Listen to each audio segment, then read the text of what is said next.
E aí, galera bonita, chegamos ao último vídeo de introdução ao crescimento e desenvolvimento humano. Espero que vocês tenham gostado dos vídeos anteriores.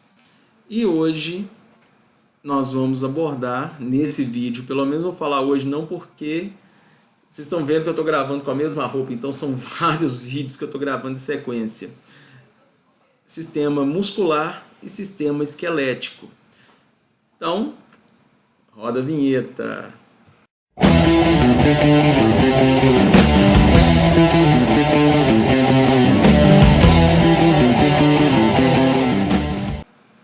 Que bom que dessa vez eu não esqueci de falar para rodar a vinheta, né, gente? Como eu disse, hoje vou abordar de uma forma reduzida e sucinta sobre o desenvolvimento do sistema esquelético e muscular, abordando um pouco temas anatômicos também, uma questão anatômica e fisiológica também. Fisiológica nem tanto, mas anatômica sim. Então espero que vocês gostem e vamos aproveitar mais essa aula. Olá, sejam bem-vindos a mais uma videoaula do canal Império Científico. E essa aqui é a parte 3 do nosso tema sobre introdução ao crescimento e desenvolvimento humano.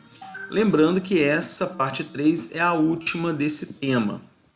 E hoje nós vamos abordar o sistema esquelético e muscular. Eu sou o professor especialista Crispim Nogueira e esse conteúdo, como eu disse nos vídeos anteriores, ele pode ser direcionado tanto para a educação básica, no caso dos meus alunos do ensino fundamental 2 e médio, quanto para os meus alunos da graduação no curso de educação física. Então, sem mais delongas, vamos dar início à aula. Desenvolvimento esquelético. O sistema esquelético nos vertebrados é considerado elemento passivo do movimento. Rotinas de movimento seriam impossíveis se não fosse nosso sistema esquelético.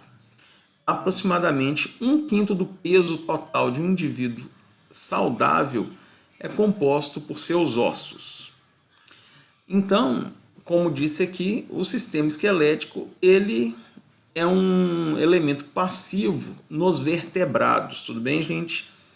Lembrando que os vertebrados são aqueles animais que possuem o esqueleto e uma coluna vertebral formada por ossos. Então, ou seja, nossos ossos são formados principalmente à base de cálcio, porém existem outras substâncias, outros elementos também que compõem os nossos ossos, mas basicamente os ossos são feitos de cálcio, na sua maioria. E no caso de ser um elemento passivo, significa que se não for com auxílio de outro sistema, que no nosso caso é o sistema muscular, que vai ser abordado um pouco mais à frente, não seria possível realizar movimentos. Então, os ossos permitem com que os ossos se movimentem desde que ele teria alguma coisa que fizesse auxiliasse nessa movimentação. Tudo bem? Temos também os tecidos cartilaginosos, que ele nada mais é que um tecido fibroso que é responsável pela soldadura dos ossos do crânio e da cintura pélvica, além de fazer a junção entre os ossos que formam as articulações, dentre outras estruturas. Então, o que isso quer dizer? Que a cartilagem, no decorrer do desenvolvimento do corpo humano, alguns desses tecidos cartilaginosos vão dar origem aos nossos ossos. Outros tecidos cartilaginosos vão fazer a junção de ossos que estão separados durante o nascimento, que seriam os ossos do crânio e da cintura pélvica, e juntar outros ossos para se formar articulações. Esse exemplo das articulações podemos utilizar, por exemplo, uma coxa de frango. Quando nós vamos comer uma coxa de frango e nas extremidades daquela coxa tem o que popularmente as pessoas falam que é um ossinho mole, que é aquele componentezinho branco, aquele tecido branco. Aquele tecido ali é uma cartilagem, então aquilo ali é um tipo de tecido cartilaginoso. Outras estruturas que poderiam servir de exemplo, como formação cartilaginosa, seria a parte mole, que compõe o nosso nariz, e as orelhas. Então, ou seja, nem toda estrutura cartilaginosa ela irá se tornar um osso. Tudo bem? Isso depende do DNA dos seres vivos e cada espécie vai ter uma modificação diferente desse tecido no decorrer do desenvolvimento desse indivíduo. Continuando falando sobre o sistema esquelético, nós, seres humanos, os humanos adultos, possuímos 206 ossos. Então esse é o total de ossos que um indivíduo adulto humano possui. É bom lembrar sempre, enfatizar o humano nessa questão aqui, porque existem outras espécies de animais vertebrados. Tudo bem? Em bebês, esses podem ter de 300 a 350 ossos. Nesse caso, são aqueles ossos que eu mencionei no slide anterior, que formam o crânio e a cintura pélvica. Então, quando os bebês nascem, os bebês humanos, até por uma questão evolutiva do ser humano, esses ossos da pelve e do crânio, eles são separados para facilitar durante o parto normal. E no decorrer do desenvolvimento e crescimento humano, esses ossos eles vão se fundir e fazer um osso único. Tudo bem? E dentre as principais funções do sistema esquelético, nós temos como proteção dos órgãos internos, fixação da musculatura esquelética, auxiliar os movimentos. Então, essas são algumas das funções principais do sistema esquelético. Na imagem ao lado, nós temos uma visão parcial do sistema esquelético. Por exemplo, aqui nós podemos dividir o corpo entre cabeça, que seria o nosso crânio, tronco e os membros inferiores e superiores. Que os membros superiores são compostos os braços, antebraços e as mãos, nesse caso. E os membros inferiores seriam as pernas e os pés. Só por questão de curiosidade, esse osso aqui que eu estou contornando, que é o fêmur, é o maior osso do corpo humano, e os menores ossos que compõem o corpo humano ficam no ouvido interno, que seriam martelo, estribo e bigorna. Tá? Isso é só para questão de curiosidade, enriquecer um pouco o conteúdo da aula. Então, essa aqui é a visão frontal, parcial do esqueleto humano, e essa aqui é a visão parcial posterior do esqueleto humano. Aqui tem o nome de alguns dos principais ossos do corpo humano, mas lembrando que são 206, então aqui é só uma visão parcial. Os movimentos do ser humano por parte do esqueleto, eles são formados pelas estruturas de alavancas, que são formadas pelas articulações. Por exemplo, nós temos a articulação dos joelhos, das mãos aqui no punho, por exemplo, dos ombros, as articulações da coluna vertebral. Então, por causa dessas articulações que nós conseguimos fazer o trabalho de alavanca, que é responsável pelos movimentos do nosso corpo. Lembrando que esses movimentos eles são auxiliados pelo sistema muscular, que nós vamos ver um pouco dele a seguir. Desenvolvimento muscular.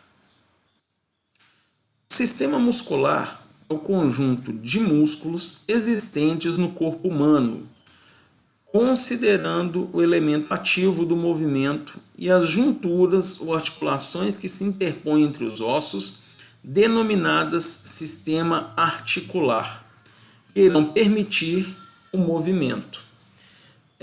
Como eu disse anteriormente, os ossos, a junção entre os ossos formam as articulações. Os músculos do sistema muscular esquelético, ele irá se ligar aos ossos e ele que irá produzir a força de tração responsável pelos movimentos. Por isso que ele é o produto ativo no movimento e não secundário. Então, aqui, por exemplo, na articulação do joelho, nós temos a junção desses músculos aqui que vão se interligar entre si e nos músculos, com a origem dos músculos e a inserção. Então, por exemplo, aqui no reto femoral, que é esse músculo aqui, ele tem a origem aqui na cintura pélvica, no ilíaco, e a sua inserção é aqui na região do joelho. Entendeu? Isso acontece com todos os músculos. É uma regra que todos os músculos têm origem de cima para baixo. Então, sempre no início de um músculo, a origem vai estar no ponto mais alto dele e a sua inserção no ponto mais baixo. Tudo bem? Então, isso é que possibilita a força de tração que irá proporcionar os movimentos da articulação do sistema esquelético. Aqui nós temos uma visão parcial do sistema muscular masculino humano e do feminino. Então, aqui dá para se notar que nós temos os mesmos músculos, tanto nos homens quanto nas mulheres. O que muda é o seu formato e maneira de desenvolvimento. Por exemplo, aqui no músculo peitoral, onde está a diferença mais evidente na imagem, as mulheres têm uma concentração maior de tecido adiposo aqui, que seria tecido de gordura, pois as mesmas amamentam seus filhotes, no caso, nossos filhos. E, para finalizar sobre o sistema muscular, nós temos em torno de 650 músculos no nosso sistema muscular. Tudo bem? Agora, passando para o próximo slide, nós temos a classificação muscular. Nesse caso da classificação, nós vamos abordar os tipos de tecido muscular existentes. O tecido muscular ele pode ser dividido em 3 categorias. Tecido muscular liso, que... eu fiz um negócio errado aqui, gente. Só um minuto que eu vou corrigir isso aqui. Eu larguei do slide anterior. Mas o sistema muscular liso é aquele sistema muscular que reveste os nossos órgãos internos. Então, ou seja, ele forma os nossos órgãos internos, como fígado, intestino, entendeu? Essa é a classificação do tecido muscular liso. Depois nós temos o tecido muscular estriado esquelético, que é o tecido muscular que vulgarmente nós chamamos de carne, quando nós vamos tipo no açougue comprar carne, que é o da imagem do slide anterior, que nós falamos, tinha diferença entre o sistema muscular masculino e feminino, que nós podemos ver aqui. Bem, e esse é o tecido muscular responsável pelos movimentos do nosso corpo.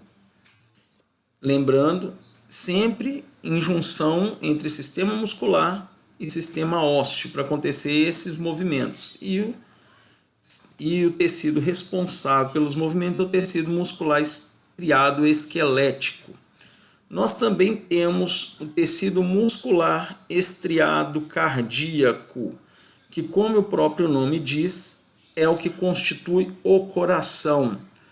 Aí tudo bem, vocês vão perguntar, Professor, mas o coração não é um órgão interno também? Sim, ele é um órgão interno, porém a sua composição muscular ela é diferente dos demais órgãos. Na imagem a seguir, nós vamos ver as diferenças entre os tecidos.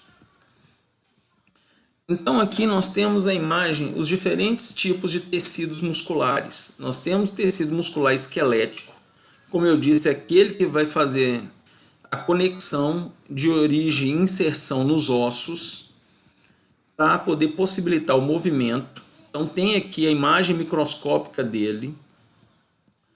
Ao meio nós temos o músculo estriado cardíaco, que formam o coração, que formam o tecido muscular que constitui o coração.